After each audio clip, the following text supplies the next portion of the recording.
الراجل بالصدف ولقى صندوق بينور وهو بيحفر. لما فتحه لقى جواه لوحة، وأول ما فتح اللوحة اتسحب فجأة لمكان غامض. بدافع الفضول شرب شوية مية من اللي كانت جوه اللوحة، وفي اللحظة دي حس إن قوته بقت خارقه بشكل مش طبيعي. على طول طلع المية من اللوحة وخدها معاه، بس وهو ماشي شوية مية وقعوا على الأرض من غير قصد.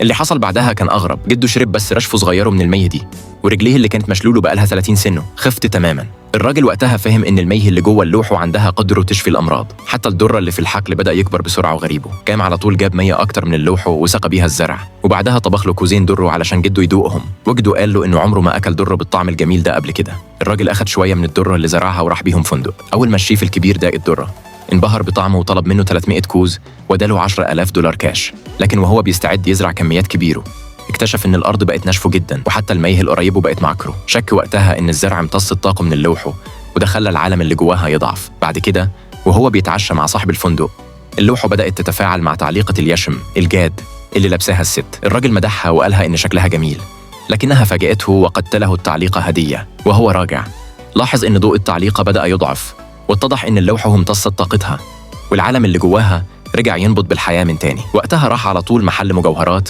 واشترى قطعتين يشم، وبالفعل اللوحة امتصت طاقتهم ورجعت تتفتح وتعيش تاني.